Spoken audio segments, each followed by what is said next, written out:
धृतराष्ट्र का लोभ, दुर्योधन के अंदर की लालच, लोभ, पांडवों का भी मिल जाए, हुआ। दोनों पक्ष लड़े, पांडव जीत गए, कौरव हार गए। हमेशा याद रखना, जब भी लड़ाई होगी किसी की किसी से, तो सत्य परेशान दिखाई जरूर पड़ेगा, पर सत्य केवल परेशान होगा, पराजित कभी नहीं होगा। पराजित हमेशा गलत व्यक्ति ही होगा, हारेगा हमेशा गलत। भगवान पे भरोसा रखिएगा, भगवान के बल पर भरोसा रखिएगा, और अपनी लड़ाइयां आपको लड़नी पड़ती हैं। और मैं आपको एक बात बताऊं कि मैं भक्त हूं, मैं भगवान के रास्ते पर हूं, इसका मतलब ये नहीं कि मैं लड़ना नहीं जानता, लड़ाई भी करना पड़ता है। अर्जुन जैसा भक्त कौन होगा, पर लड़ाई करनी पड़ी कि नहीं? बोलो हाँ कि ना?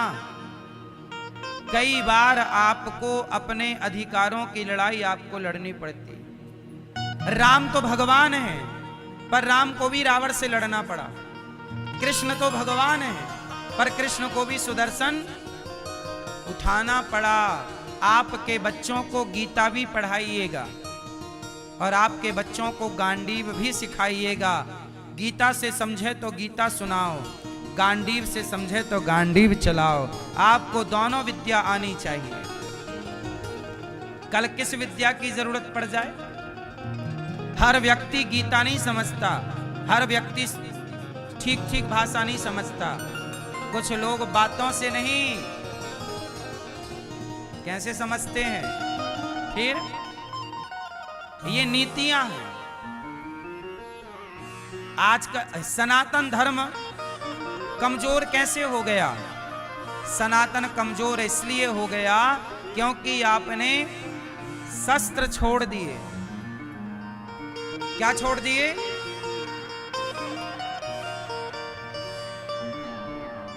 शस्त्र छूट गया, कमजोर हो गया। शास्त्र भी हो और शस्त्र भी हो। आपकी बेटियों को आपने झांसी की रानी बनाना आपने छोड़ दिया, बेटों को शिवाजी बनाना छोड़ दिया, इसलिए कमजोर हो गया। तुम्हारी बेटियां कॉकरोच से डरती हैं। झांसी की रानी खूब लड़ी मर्दानी, वो तो लड़ाई लड़नी पड़ेगी। चलो बताओ, कश्मीर से हिंदू खदेड़े गए कि नहीं? उत्तर दो, हाँ कि ना? सारे हिंदू भाग गए कि नहीं? क्यों भाग गए? क्योंकि पूजा करना तो आता था, पाठ करना तो आता था, पर मुसीबत में अपनी बहन बेटियों की रक्षा करना और अपने को बचाना ये नहीं सीखा, तो भागना पड़ेगा। हिंदू का मतलब ये नहीं कि भाग जाओ।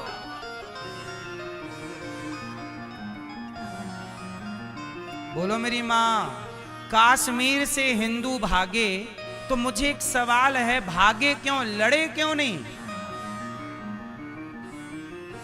भागे क्यों? लड़े क्यों नहीं? ये सवाल है या नहीं? कल को आपके घर में कोई घुसे तो आपको भी भागना पड़ेगा, भागोगे कहां? मेरा मन, मैं आपसे केवल ये कहना चाहता हूं कि देखो, भागो मत। कब तक भागोगे? कहां से भागोगे? कहां तक भागोगे? इसलिए अपनी बेटियों को, अपने बेटों को हर परिस्थिति के लिए तैयार करो। अपनी बेटियों को झांसी की रानी बनाओ। क्यों नहीं बनाना चाहिए? मैं गलत बोल रहा हूं कि सही बोल रहा हूं? सही है, गलत है? कल कौन सा संकट आ जाए कौन जानता है? कल कश्मीर से भागे हिंदू, कल आपके शहर से भागना पड़ सकता है, क्योंकि विधर्मियों की आबादी तो तेजी से बढ़ ही रही है। आपकी अपनी तैयारी कुछ नहीं है, उनकी तैयारियां खूब हैं। आंख बंद कर लेने से संकट टल नहीं जाता,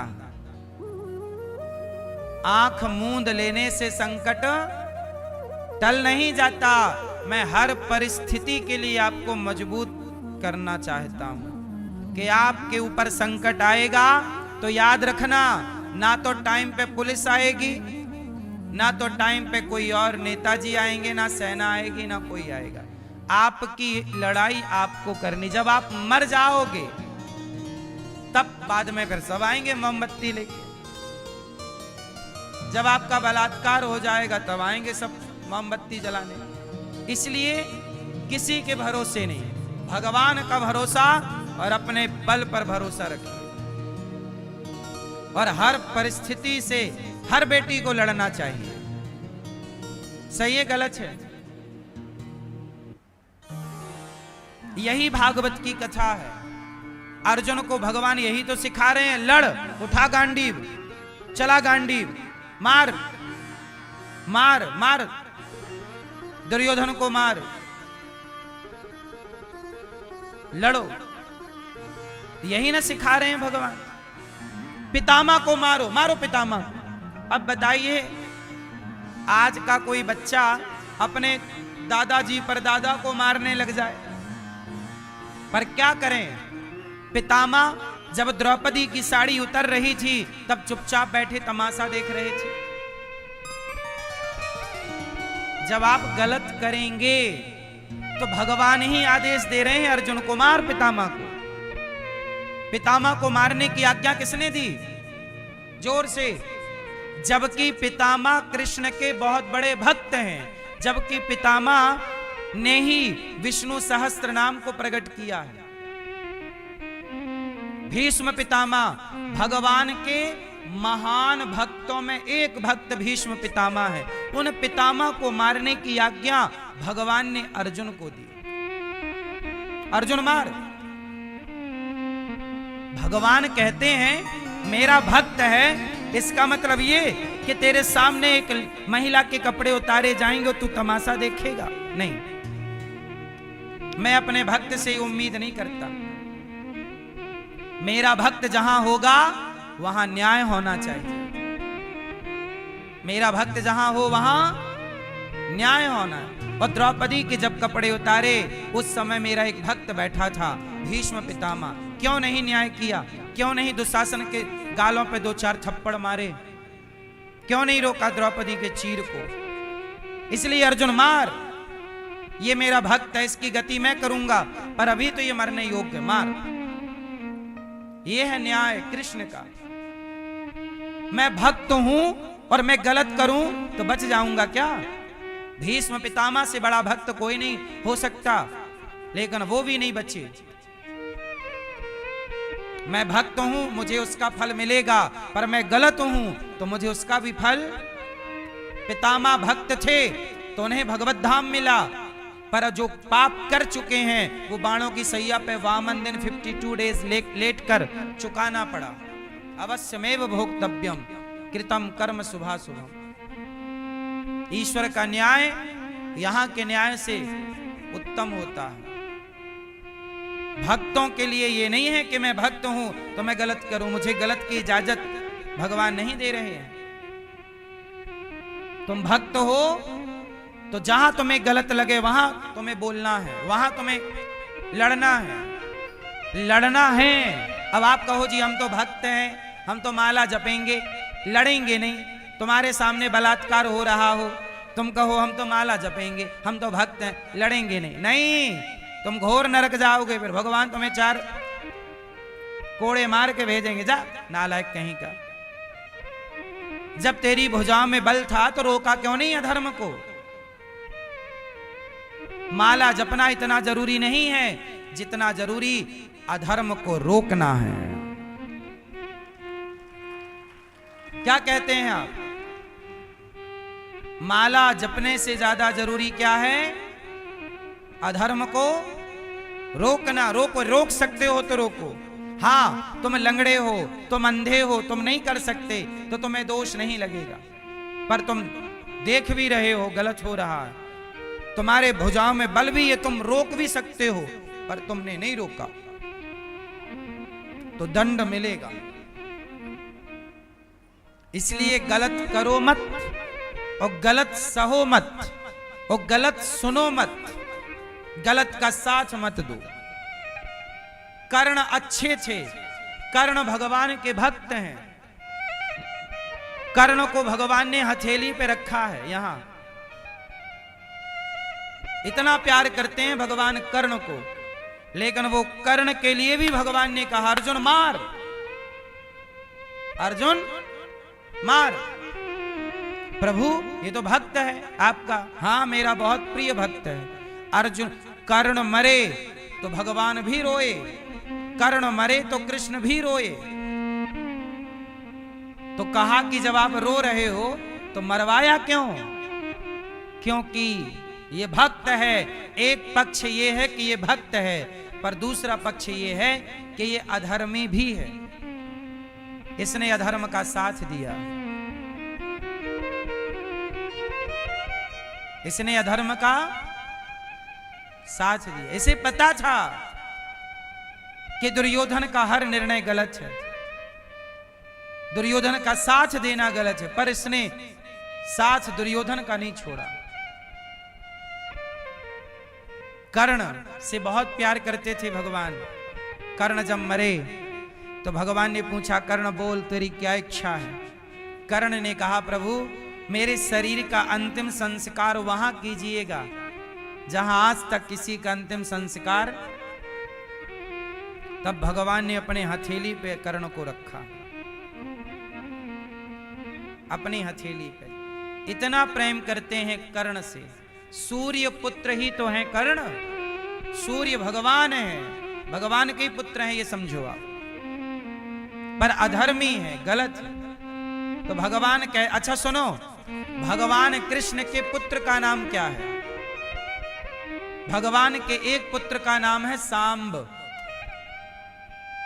भगवान के बेटा सांब। ऐसे भगवान के 56 करोड़ यदुवंशी, बेटे का बेटा फिर बेटे का बेटा, ऐसे।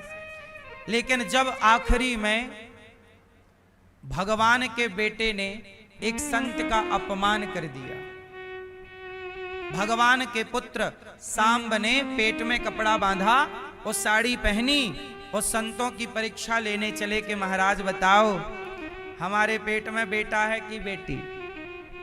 भगवान के बेटों ने मजाक किया संतों से, कहा गुरुजी नई दुल्हन आई है, जरा आप बताओ ये गर्भवती है कि बेटा है या बेटी है? संतों ने कहा कि संतों की परीक्षा लेते हो? तुम भगवान के पुत्र होकर तुम संतों का तिरस्कार करते हो। जाओ हम तुम्हें शाप देते हैं, ना तुम्हारे पेट में बेटा हो ना बेटी, तुम्हारे वंश का नाश करने वाला मूसल होगा। कपड़ा हटाकर देखा, मूसल निकला। आपस में ही लड़के समाप्त हो गए 56 करोड़ यदुवंशी।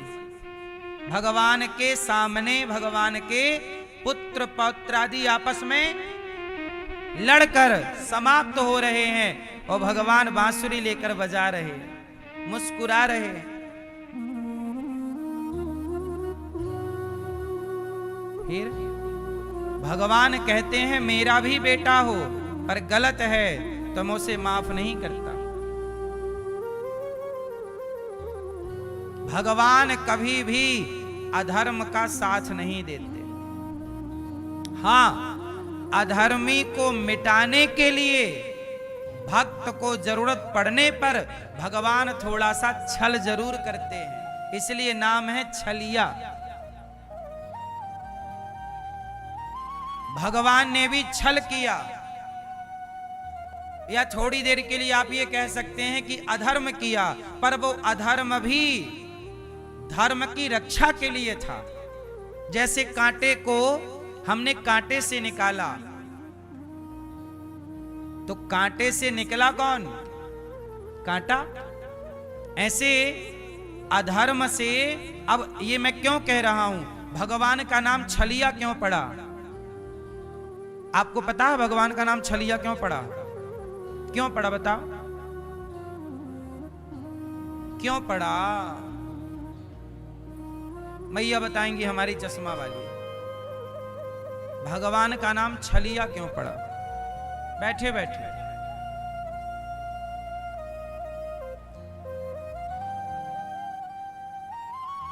हाओ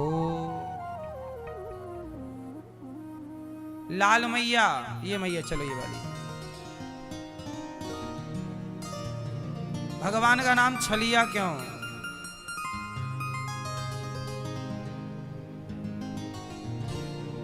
है ना? क्या घटना थी? अभिमन्यु की मृत्यु हो गई। अभिमन्यु की मृत्यु का जिम्मेदार जयद्रथ है। अर्जुन ने प्रतिज्ञा कर ली कि कल के युद्ध में हम जयद्रथ को मार डालेंगे, वरना कल का युद्ध हमारा आखिरी युद्ध होगा। अगले दिन युद्ध में अर्जुन जयद्रथ तक पहुंचे ही नहीं और सूर्यास्त हो गया। तब अर्जुन चिता बनाकर जाने लगे जलने। तो जयद्रथ को लगा कि अब मैं भी अर्जुन को मरता हुआ देख लूं। तो जयद्रथ आ गया सामने। तब भगवान ने बादलों से कहा हट जाओ। सूर्यास्त हुआ नहीं था। सूर्यास्त होने का पूरा माहौल भगवान ने रच दिया। और भगवान ने कहा अर्जुन उठा गांडीव, अभी सूर्यास्त नहीं हुआ। मार दिया जयद्रथ को। भक्त की रक्षा के लिए यह छल करना पड़ा। शाम हुई नहीं थी और शाम जैसा माहौल हो गया। भगवान ने माया से, भगवान चाहे दिन को रात कर दें, रात को क्या नहीं हो सकता। तो भगवान छल भी करते हैं। जैसे गुरु द्रोणाचार्य का बेटा मरा नहीं था और भगवान ने पूरे में हल्ला मचवा दिया कि अश्वत्थामा मारा गया। गुरु द्रोणाचार्य बेचारे पुत्र के शोक में डूबे। तब धृष्टद्युम्न ने आकर के और गुरु द्रोणाचार्य का सिर उड़ा दिया। तो ये छल ही तो है। पर छल किसके लिए? धर्म की रक्षा के लिए, भक्त की रक्षा के लिए। इसलिए भगवान का नाम हे मुरलीधर छलिया मोहन, हम भी तुमको दिल दे बैठे। हम भी अपना दिल आपको प्रभु दे बैठे हैं। आपसे भी कहता हूं, आप लोग भी अपना अपना दिल अपने पास ना रखो। आप अपना दिल अपने पास ना रखो। जैसे पैसा आप लोग बैंक में जमा कर देते हो, ऐसे आप लोग भी अपना अपना दिल भगवान कृष्ण के चरणों में समर्पित कर दो। भगवान को दे दो। हमारा दिल प्रभु आप रखो। अपना दिल किसे दोगे? दुनिया वालों को दोगे तो आपका दिल के टुकड़े टुकड़े करके मुस्कुरा के चल दिए। फिर दिल के क्या हो जाएंगे? दुनिया वालों को दोगे तो क्या होगा? दिल के टुकड़े टुकड़े। फिर आप कहोगे दिल मेरा तोड़ दिया किसने, बुरा क्यों? फिर लगे बुरा ना लगे पर तोड़ ही दिया। जगत को दिल दोगे तोड़ देगा। जगन्नाथ को, भगवान को दिल दोगे तो भगवान स्वयं उस दिल में बैठकर आपके भीतर प्रवेश कर जाएंगे। महाभारत का युद्ध हुआ। द्रौपदी के 5 पुत्रों को अश्वत्थामा ने मार डाला। कितने बेटों को मार दिया? 5। द्रौपदी रो रही है, मेरा बेटा। अर्जुन पकड़ कर लाए अश्वत्थामा को, कहा इसे मार दो। द्रौपदी ने कहा छोड़ दो। हत्यारे अश्वत्थामा को छोड़ दिया। अश्वत्थामा ने द्रौपदी के पुत्रों को तो मारा, उत्तरा के गर्भ को नष्ट करने के लिए ब्रह्मास्त्र चला दिया। तब उत्तरा बोली, पाहि पाहि महायोगिन देव देव जगत्पते, नान्यं त्वद्भयं पश्ये यत्र मृत्युः परस्परम्।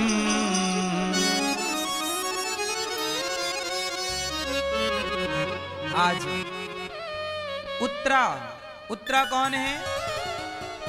अभिमन्यु की पत्नी,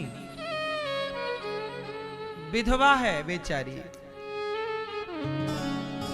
जवानी में ही पति की मृत्यु हो गई। अभिमन्यु चले गए, उत्तरा बिना पति की हो गई, पर गर्भवती हैं और पेट में जो बच्चा पल रहा है उसे मारने के लिए अश्वत्थामा ने ब्रह्मास्त्र चलाया। उत्तरा ने दौड़कर भगवान की शरणागति ग्रहण की। हे प्रभु, आप मेरे पुत्र के रक्षक बन जाइए। प्रभु, आप मेरे पुत्र की रक्षा कीजिए। भगवान से कहा उत्तरा ने कि प्रभु एक बात बताओ प्रभु, जो भक्त आपके भरोसे है, यदि उसके वंश में कोई बचेगा नहीं तो सवाल तो आप पर खड़े होंगे ना। पांडवों का आखिरी वंश ये मेरा गर्भ है, ये भी नष्ट हो जाएगा तो पांडवों की वंशावली समाप्त हो जाएगी। प्रभु आप रक्षा कीजिए। उत्तरा जब शरण में गई तो शरण में जाने पर जो भगवान की शरण में जाएगा भगवान उसकी रक्षा जरूर करेंगे। आप लोग ना गलती क्या करते हैं, सबके होते हो। आप कहते हो मैं आपकी हूं, मैं आपका हूं, मैं तुम्हारा हूं। भगवान कहते हैं तो ठीक है, क्या मांगा? विपदः विपदः सन्तु नः शश्वत तत्र तत्र जगद्गुरो भवतो दर्शनं यत्स्यात् अपुनर्भव दर्शनम। भगवान से विपत्ति मांगी। क्या मांगा? जोर से। दुख मांगा। क्या मांगा? क्यों? सब लोग सुख चाहते हैं, पर कुंती बुआ भगवान से क्या मांगती हैं? क्यों मांगती? क्योंकि सुख में हम भगवान को भूल जाते हैं और दुख में हम ज्यादा भगवान का स्मरण करते हैं। ऐसे सुख पर पत्थर पड़े, ऐसे सुख पर पत्थर पड़े जो कृष्ण हृदय से जाएं, बलिहारी व दुख की जो पल पल नाम जपाए। सुख अच्छा, भगवान करें आप सब सुखी रहें, पर प्रभु से ऐसी प्रार्थना करो कि प्रभु जीवन में ऐसा सुख आए कि जिस सुख से आपका स्मरण बढ़े। ऐसा सुख ना आ जाए कि प्रभु हम आपको ही भूल जाएं।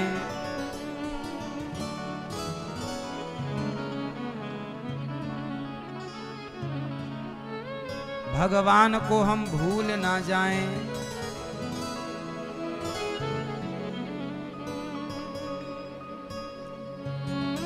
तुम्हें भूल जाना मैं चाहता नहीं हूं। हे प्रभु, हम आपको भूल जाना नहीं चाहते,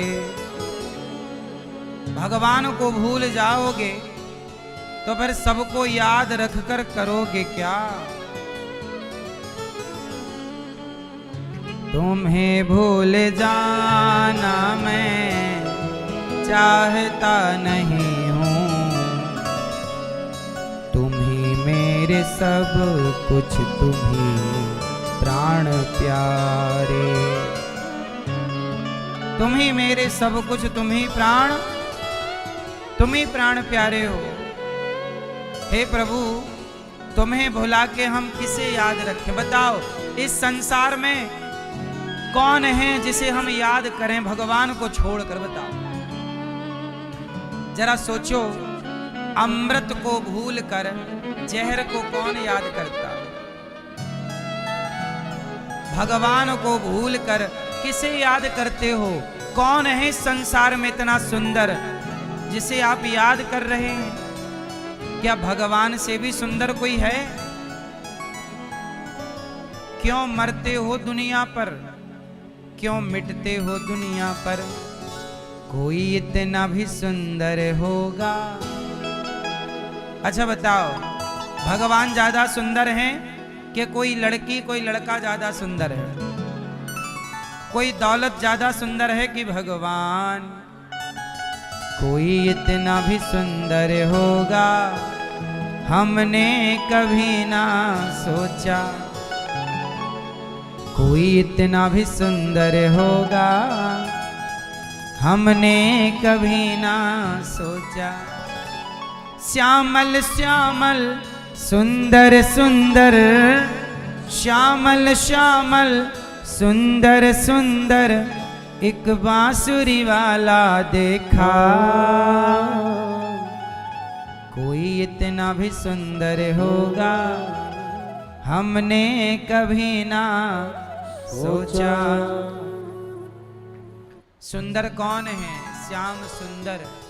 दुनिया की सुंदरता पर ना मरा करो। दुनिया की सुंदरता अल्प है, तनिक सी देर की। संसार का सुंदर व्यक्ति कब तक सुंदर है? जवानी है, जवानी ढली कि सुंदर ही बंदर हो जाएगा। बोलो हाँ। जवानी ढलते ही सुंदर कैसा? बोलो बंदर। और सुंदरी कैसी? बंदरी जैसी। बस कुछ दिनों की जवानी, कुछ दिनों की ये चमक। चढ़ता सूरज धीरे धीरे ढलता है, ढल जाएगा। इसलिए ये संसार की सुंदरता पर ना मरो, बहुत नुकसान कर रहे हैं आप लोग। आपको लगता है ये सुंदर है, वो सुंदर है, ये पालें, ठीक है। संसार में पैसा कमाना चाहिए और इतना पैसा कमाओ, इतना पैसा कमाओ कि पैसे से ना दूरी बन जाए यार। बस गुलाब जामुन इतनी खाओ कि पलटी हो जाए। रबड़ी खूब खाओ खाओ खाओ खाओ, कब तक? उल्टी हो जाए। फिर रबड़ी रबड़ी निकलेगी भीतर से। फिर देखना कि ये भी रबड़ी वो भी रबड़ी, किस पे मरता है? बोलो हाँ। पैसे खूब कमाओ, थोड़ा पैसे इतने कमा लो कि पैसे से नफरत हो जाए और प्रेम केवल भगवान से। ये संसार ऐसे ही है। संसार के हर चीज से एक दिन घृणा जरूर होती है। बोलो हाँ। संसार के हर पद पदार्थ से एक दिन क्या होती है? घृणा होती है। आज चलो आपको पैसा नहीं है, लगता है पैसा ही सब कुछ है। नहीं साहब, पैसा सब कुछ नहीं होता। एक बहुत बड़े आदमी हैं, मैं उनका नाम नहीं बताऊंगा। इतने बड़े आदमी हैं कि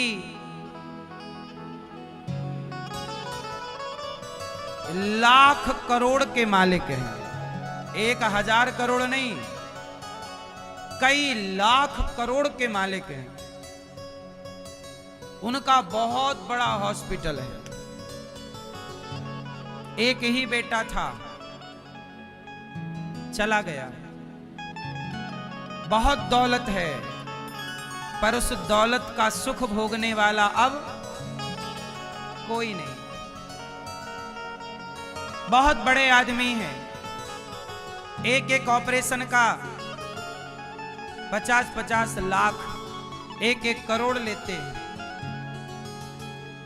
इतने बड़े आदमी थे तो हॉस्पिटल में कुछ सेवा फ्री होनी चाहिए थी, तो दुआएं भी मिलती तो बच्चे सेफ होते चलते। दुआएं रक्षा करती हैं, याद रखना। और जब आप पैसे कमाने में अंधे होते हैं तो पैसा रहेगा, लेकिन आप उस आदमी को नींद नहीं आ रही है। इतना पैसा है, पर क्या करूं, किसे दूं? अब उनके भी मरने के बाद उनका परिवार छीन छीन के खा जाएगा। जो दौलत कमाई, उस दौलत से सुकून कहां मिला? इसलिए मेरी मां, पैसे के पीछे मत भागना। सबसे बड़ी दौलत क्या है? आपके बच्चे सही रास्ते पर हैं। आप किसी भूखे को रोटी दे रहे हैं ना, आप माना कि आप 100 रुपए कमाते हो, पर 100 रुपए में एक रोटी किसी के लिए निकाल के रखते हैं, तो आपसे ज्यादा सुखी मुझे नहीं लगता कि कोई है। कम से कम आप दूसरों के बारे में सोचें। वो दुआएं जो एक रोटी निकाल रहे हो ना, वो दुआएं आपको, आपके परिवार को सेफ रखेंगे, सुरक्षित रखेंगे। कहते ना, जहां दवाएं काम नहीं करती वहां दुआएं काम कर जाती। पैसा कमाना बुरा नहीं है मेरी मां, पर इतना ना कि अंधे हो जाओ। जहां जरूरत नहीं है वहां आप ऑपरेशन कर रहे हैं। अब है तो पैसा, लाख करोड़ से ज्यादा पैसा है आपके पास। मतलब लाख करोड़, अपन तो 1 करोड़ भी नहीं देख पाते। सारी जिंदगी में सामान्य व्यक्ति 1 करोड़ भी नहीं देख पाता, उनके पास 1 लाख से कई लाख करोड़ हैं, आप ये मान लीजिए। बड़े हॉस्पिटल, भारत के सबसे बड़े हॉस्पिटल उन्हीं के। क्या हुआ? जब आप गलत तरीके से पैसा कमाओगे तो पैसे का सुख भोग ना पाओगे, याद रखना। कोई ना होगा सुख भोगने वाला। पैसा होगा, गद्दा बनाना पैसे का, तकिया बनाना पैसे के, सोना, तुम्हें नींद भी नहीं आएगी। तुम्हें अच्छी नींद आती है, तुम्हें अच्छी भूख लगती है, तुम्हारे बेटे आज्ञाकारी हैं, धर्म से चल रहे हैं, यही दौलत है साहब। इससे बड़ी कोई दौलत नहीं। महलों की चाह ना रखना मेरी मां। झोपड़ी में जो सुख है ना, महलों तक पहुंचने के लिए आदमी महलों वालों से जाके पूछना, एक भी महल वाला मुझे नहीं लगता कि सुखी होगा। बिल गेट्स का नाम सुना होगा। बिल गेट्स दुनिया का सबसे अमीर व्यक्ति है, पर बिल गेट्स की अपनी पत्नी शादी के 27 साल बाद, बिल गेट्स इतना बड़ा आदमी है कि पाकिस्तान जैसे कई देश एक दिन में खरीद सकता है। वो इतना बड़ा आदमी है कि पाकिस्तान, बांग्लादेश, श्रीलंका, ऐसे कई देश एक दिन में खरीदने की ताकत है। इतना बड़ा आदमी, लेकिन इतने बड़े आदमी की पत्नी तलाक देके चली गई। क्यों? व्यापार करना सीख लिया, पैसा कमाना सीख लिया, पर परिवार में रहना नहीं सीखा। पत्नी ने क्यों छोड़ा? क्योंकि पत्नी को शक था, संदेह था कि इस आदमी का अन्य जगह कुछ है। एक स्त्री भला ये कैसे स्वीकार करे कि उसका पति किसी और के साथ रहे? पैसे से थोड़ी कोई बड़ा। यदि पैसे की लालची होती तो महिला ऐसे आदमी को क्यों छोड़ती? मतलब पैसा मायने नहीं रखता। आपका पति अच्छा है, आपकी पत्नी अच्छी है, तो झोपड़ी में भी गुजारा अच्छा होगा, हंसी खुशी से जिंदगी गुजर जाएगी। और जीवन में संतुष्टि नहीं है, प्यार नहीं है, प्रेम नहीं है, भरोसा नहीं है, तो महल भी बहुत फीके हैं। मैंने महलों में रहने वालों को रोते देखा है। महाराज जी सब कुछ है, सुकून नहीं है, शांति नहीं। और मैंने एक आदमी साइकिल खरीद के लाया, पति साइकिल चला रहा है, उसकी पत्नी साइकिल के पीछे कैरियर में बैठी है और बढ़िया पत्नी पीछे बैठी है, पति चला रहा, दोनों हंस रहे हैं, मुस्कुरा रहे, उनकी खुशी करोड़ों की है। आप यदि दोनों खुश हैं, संतुष्ट हैं, अपने बच्चों को संस्कार देकर आगे बढ़ा रहे हैं, मेहनत कर रहे हैं, मेहनत का खा रहे हैं, आप अमीर हैं साहब। आजकल लोग ये समझते हैं अमीरी का मतलब बहुत पैसा होना चाहिए। बहुत पैसे वाले को अमीर नहीं कहते, बहुत पैसे वाले को परेशान कहते हैं। बहुत पैसे वाले को परेशान कहते हैं। बहुत पैसा कमाने के चक्कर में व्यक्ति बेईमान हो जाता है, लालच आ जाता है। अमीर किसे कहते हैं? चलो बताओ, आपकी भाषा में अमीर कौन है? अमीर किसे कहते हैं? मैया बताओ, चश्मा वाली मैया, अमीर किसे कहते हैं? आपकी भाषा में अमीर कौन है?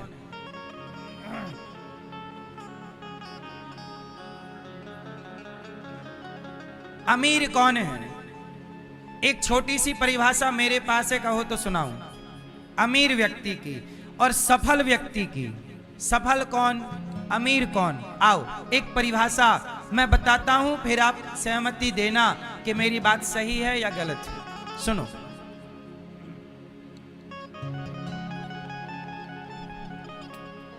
अमीर कौन है? जो व्यक्ति अपने कमाई से अपने लिए घर बनाए और अपने बच्चों को अपनी मेहनत से पढ़ाए लिखाए, अपनी पत्नी की जरूरतें अपनी मेहनत से पूरी करे, अपने माता पिता का इलाज करा के माता पिता की सेवा, पत्नी का ख्याल, बच्चों को संस्कार देता हुआ जो व्यक्ति घर बना रहा है पर किसी से कर्जा नहीं ले रहा है, बच्चों को पढ़ा रहा है पर किसी के आगे हाथ पसारने की उसे जरूरत नहीं पड़ रही है, जो व्यक्ति अपनी सारी जरूरतें बिना हाथ फैलाए किसी के आगे अपनी हर जरूरत पूरी कर रहा अपनी मेहनत के बल पर, वही व्यक्ति अमीर है और वही व्यक्ति सफल है। वो सफल है जो किसी के आगे हाथ नहीं फैला रहा है। अब आजकल तो बच्चे की फीस भरनी है तो अपने बाप से कहना पड़ता है, पिताजी जरा बच्चे की फीस भरना है, आपके पोते की जरा पैसा दो। यदि आप अपने आप को सफल नहीं बनाए, हाथ ही पसारते रहे, तो आप सफल नहीं है। जो अपनी जिम्मेदारी खुद निभाए और अपनी जरूरतें स्वयं पूरी करे। मुझे करोड़पति नहीं बनना, पर मैं अपने परिवार की हर जिम्मेदारी पूरी कर लेता हूं बिना किसी से मांगे। बताओ मैं सफल हुआ कि नहीं? आपका पड़ोसी किसी से नहीं मांगता, पर उसने अपनी मेहनत से अपने लिए घर बना लिया, अपनी पत्नी को खुश रखता है, बच्चों को पढ़ाता लिखाता, संस्कार, वो खेलता कूदता है, बच्चों के साथ पार्क में खेल रहा, मंदिर जा रहा है, खूब हंसी खुशी से। क्या ये सफल नहीं है? बोलो। जिनके होठों पे मुस्कान है वो हर मुस्कान वाला व्यक्ति सफल है, और जो पैसे पाकर भी परेशान है, काहे के सफल? आजकल लोग पैसे के चक्कर में पागल हो गए हैं, हंसना भूल गए हैं, मुस्कुराना भूल गए हैं। आप लोग आखिरी बार कब ठहाका मार के हंसे, आपको पता ही नहीं। इस जिंदगी में इतने बिजी हो गए कि आप हंसना भूल गए, मुस्कुराना भूल गए। सच बताओ मैया, आप कब हंसी थी ठहाका मार के कि पेट दर्द करने लग गया हंसते हंसते? याद है तारीख? नहीं, हंसना भूल गई आप, केवल मुंह बनाना सीख गए। बात बात पे मुंह बन रहा है, बात बात में गुस्सा आ रहा है, बात बात में चिड़चिड़ापन है, बात बात में क्रोध है। ये क्या जिंदगी जी रहे हो आप लोग? जिंदगी ऐसे नरक ना बनाओ, खुशहाल रहो। ये जिंदगी बहुत थोड़ी है, आज हम हैं कल रहेंगे इसकी गारंटी नहीं है। इसलिए हंसते हंसते कट जाए रस्ते, जिंदगी यूं ही ऐसे चलाओ मुस्कुराओ, जो है ईश्वर का धन्यवाद विधाता बहुत है। आप सफल हैं, मेहनत करते रहो, प्रयास करते रहो, पर टेंशन लेने का नहीं, परेशान होने का नहीं। हानि लाभ चलता रहेगा। पत्नी के साथ अच्छे से रहो, जैसी है अच्छी है, पति जैसा है अच्छा। अब अभी आपने एक घटना सुनी, एक लड़की ने अपने पति से कहा कि तुम थोड़ा सांवले हो, मैं गोरी हूं। सच्ची घटना, अभी 10 दिन भी नहीं हुआ इस घटना को, अभी की एक घटना। एक पत्नी बोली अपने पति से, सुनो जी आप थोड़ा सांवले हो, मैं थोड़ा गोरी हूं, मैं देखो कितनी सुंदर हूं, आप थोड़ा सुंदर कम है। अब वो रोज क्या है पति को, पति बोले कोई बात नहीं, अब मैं जैसा हूं, तुम्हें शादी के पहले देखना था, मैं तो वैसे ही था, बिना मेकअप के आया था तुम्हारे पास, तुमने क्यों कर लिया। अब वो रोज कहे कि तुम काले हो, सांवले हो, अच्छे नहीं लगते, मैं देखो कितनी सुंदर हूं।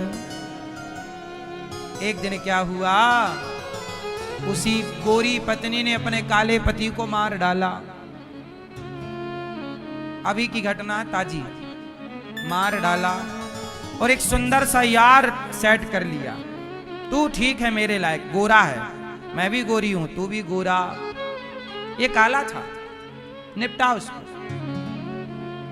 और पति को मारा, और मारने का षड्यंत्र कैसे, अपने यार से कहा तो माना, लूटने के बहाने मार देना। चाकू से मारा खोपड़ी पे, उसके सिर मर गया बेचारा।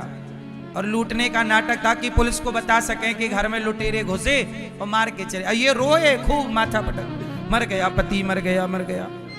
बाद में कॉल डिटेल चेक की गई तो पता चला यार को फोन लगाई थी, आओ, कहां पहुंचे, चल रही थी बातें, इलू इलू चल रहा था इनका, इसलिए मार डाला कि तू थोड़ा सांवला है। ये देखो, इसलिए कहता हूं पत्नी जैसी है, पति जैसा है, बच्चे जैसे हैं, अब हैं स्वीकार करो। शादी के पहले देखो खूब काला गोरा क्या है, शादी हो गई अब जैसा है वो। पत्नी जैसी है रखो, पति जैसा रहो, खुश रहो। खुश रहना जरूरी है। पैसा कमाने वाला भी यदि खुश नहीं है तो धिक्कार है तेरे पैसे में, और यदि कम पैसा कमाने वाला खुश है तो प्रणाम है उस आदमी को कि खुश तो है। यदि पैसा आपको खुश नहीं रख रहा है तो पैसा किस काम का, आपको खुशी नहीं मिली तो किस काम का पैसा, बताओ। पैसा बड़ा है कि खुशी बड़ी है, बोलो। 6 घंटे के अंदर वो लड़की का पर्दाफाश हो गया, जेल चली गई यार के चक्कर में। फिर आदमी संतुष्ट नहीं है, इसलिए कहता हूं जो जैसा है। आपकी पत्नी जैसी है उसे स्वीकार करो, और पत्नी को, बच्चों को, माता को, पिता को खूब प्यार से रखो, एक दूसरे को बांध के रखो, अर्थात प्रेम के बंधन में। माँ जैसी है, माँ से प्यार करो, पांव दबाओ, माँ का हाल चाल पूछो, बाप से प्यार करो, पिता को आप पुत्र की तरह सुख दो, पुत्र बन के। पत्नी, बच्चे, खूब छोटा सा परिवार है, रहो ना खुश। आजकल व्यक्ति पैसे के चक्कर में ना माँ को देख रहा, ना बाप को देख रहा, ना बच्चों को संस्कार दे रहा। पत्नी को देखने का, बात करने का, मिलने का टाइम नहीं। हाय रे पैसा पैसा पैसा, मर जाओगे तो ले जाना पैसा बांध के। रिश्ते बड़े होते हैं, पैसा बड़ा। आजकल क्यों रिश्ते टूट गए, क्योंकि पैसे को बड़ा मान लिया। किसको बड़ा मान लिया, पैसा बड़ा नहीं होता, माँ बड़ी होती है, पिता बड़ा होता है, पत्नी बड़ी होती है, बच्चे बड़े होते हैं। बोलो हाँ, पति बड़ा होता है। पैसा तो आएगा जाएगा, बाप थोड़ी बार बार आएगा जाएगा, माँ थोड़ी बार बार आएगी जाएगी। बोलो, बच्चे थोड़ी बार बार, एक बार बिगड़ गए तो फिर बनने की संभावना नहीं है। ये बार बार आने जाने वाला खेल नहीं है, ये बच्चों गुड्डा गुड़ी का खेल नहीं है, ये जिम्मेदारी है। आज लोग परेशान क्यों हैं, क्योंकि जिम्मेदार नहीं, मजाक समझते हैं रिश्तों को, गंभीर नहीं है। गंभीरता से शादी कर ली पर रिश्ते निभाना नहीं जानते, लो खिलौनों की तरह रिश्ते तोड़ रहे हैं। जब तक गंभीरता, अच्छा एक बात बताएं, 35-40 में ही समझदारी आती है, मैच्योरिटी जो होती है ना, गंभीरता, वो 30 साल 35 साल के बाद ही ये सब आती है। कहते ना अक्कल की डाढ़ जल्दी नहीं निकलती, अक्कल की डाढ़ जल्दी नहीं निकलती। 25 साल के छोरा छोरी में कोई ज्यादा अक्कल नहीं होती, 30 साल के लड़का लड़की में भी कोई ज्यादा अक्कल नहीं होती, 30 से आनी स्टार्ट होती है। 30 के बाद थोड़ी थोड़ी अक्कल आएगी, और 35-40 के बीच में थोड़ा आप गंभीर हो जाएंगे। और जब गंभीरता आती है तब तक आप लोग सब बिगाड़ चुके होते हैं, क्योंकि उस समय अक्कल होती नहीं है। इसलिए कहता हूं सफल वो होगा जिसे समय से समझदारी आ जाएगी। इसलिए कहता हूं बच्चों को समझदार बनाओ, गंभीर बनाओ, जिम्मेदार बनाओ, मजाक नहीं है ये। सब बिगड़ जाएगा फिर रोते रहना। शादी किए, महीने 2 महीने बाद तलाक के कागज लिए घूमने लग गए। 2 साल भी नहीं चल रही है आजकल की शादियां। क्यों? सबका नुकसान होगा इससे। युद्ध हो रहा है ना अमेरिका और इजराइल और ईरान में, उस युद्ध वहां हो रहा है हजारों किलोमीटर दूर, पर नुकसान भारत में भी हो रहा है। बोलो हाँ, गैस नहीं मिल रही है, डीजल पेट्रोल महंगा हो रहा है। डीजल महंगा तो सब महंगा, साग सब्जी महंगी, अनाज महंगा, सब महंगा, ट्रांसपोर्ट महंगा तो सब महंगा। इसका मतलब ये हुआ लड़ कोई रहा है पर प्रभाव पूरी दुनिया में है। ऐसे ही एक घर आज बिगड़ा है, एक बेटी एक बेटा गलत रास्ता पकड़े तो ये सब में प्रभाव पड़ेगा, देख लेना। उस बेटे का प्रभाव तुम्हारे बेटे में भी आएगा, उस लड़की का प्रभाव तुम्हारे में भी आएगा। इसलिए कहता हूं बेटा बेटी दोनों को अच्छे संस्कार दो और जिम्मेदार बनो। मान मेरा कहना नहीं तो पछताएगा, मिट्टी का खिलौना मिट्टी में मिल। बात मानो, माता कुंती ने विपत्ति मांगी, दुख दे दो। भगवान ने कहा बुआ मैं दुख कहां से लाऊं? अच्छा बताओ दुख कौन देता है? भगवान देते हैं कि कोई और देता है?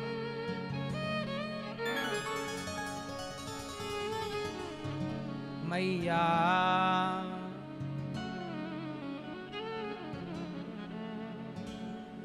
दुख कौन देता है? मेरी माँ। भैया कौन देता है दुख? चलो बताओ दुख कौन देता है आपको? जोर से कौन देता है? कौन? अपने लोग, आपके पड़ोसी, परिवार के। आपके परिवार के लोग आपको ज्यादा परेशान कर रहे हैं ना। दुख कौन देता है? दुख हमारे कर्म देते हैं। अब जैसे भैया कह रहे हैं कि परिवार के लोग दुख देते हैं, आप लोग ना हर बात परिवार के लोगों से कह, हाँ बुआ, अरे वो ऐसा, तुम्हारी बहू ऐसा कह रही थी। हाँ, आप लोग भी परिवार में दिन भर चुगली ही तो करते रहते हो। इसकी बात उसको, उसकी बात इसको, लपेटी वहां पहनाई और सियावर रामचंद्र की जय। हम तो सामने कुछ नहीं कहा और लड़ाई तुम ही हो।